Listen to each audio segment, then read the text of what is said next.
सच्ची लगन। बेवकूफ़, तुम तो बहुत ही बेवकूफ़ हो। हर वक्त पढ़ने के अलावा तुम्हें कुछ आता ही नहीं। तुम तो किताबी कीड़े की तरह हो, किताबों में दिमाग ख़राब करती रहती हो। हा हा हा। अरीबा ने सारा को ये अपनी बदतमीज़ी का निशाना बनाया।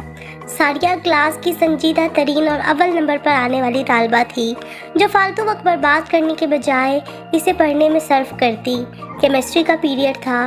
सर इश्तियाक ज़ोर शोर से एटम पर लेक्चर दे रहे थे। इस दौरान भी तलबा बातों में मसरूफ़ थे।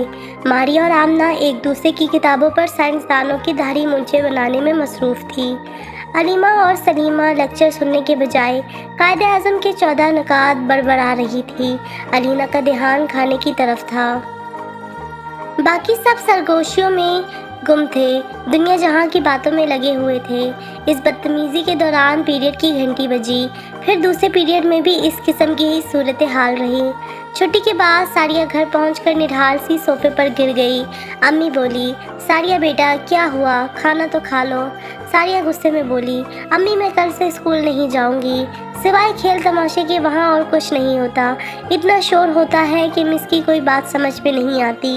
अब मैंने फैसला कर लिया है कि मैं स्कूल नहीं जाऊंगी। सारिया रोते हुए अपने कमरे में चली गई और धड़ाम से दरवाज़ा बंद कर लिया। शाम को अम्मी सारिया के पास गई, जो ट्यूशन जाने के बजाय सोफे पर सर पकड़े बैठी थी। अम्मी ने समझाते हुए कहा, दूसरों की हरकतों और लापरवाहियों की वजह से तुम खुद अपना नुकसान कर लोगी। अगर और लोग जहालत के अंधेरे में डूब रहे हैं तो क्या तुम इल्म की रोशनी की तरफ नहीं बुलाओगी सारिया? बात सारिया की समझ में आ गई। सारिया ने अहद किया कि ना खुद इल्म से पीछे हटेगी बल्कि दूसरों को भी जज्बा दिलाएगी।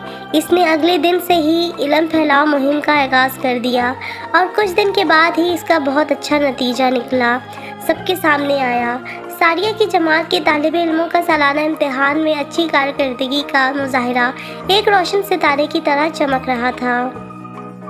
असल में बात ये होती है कि जो लोग आपको डिमोटिवेट करते हैं, आपको उन्हीं को मोटिवेट करने की कोशिश करनी चाहिए। तो उम्मीद करती हूँ प्यारे बच्चों कि आपको इस वीडियो से एक सबक मिला होगा। इंशाल्लाह आगे मिलेंगे नई वीडियो के साथ। अल्लाह हाफिज़।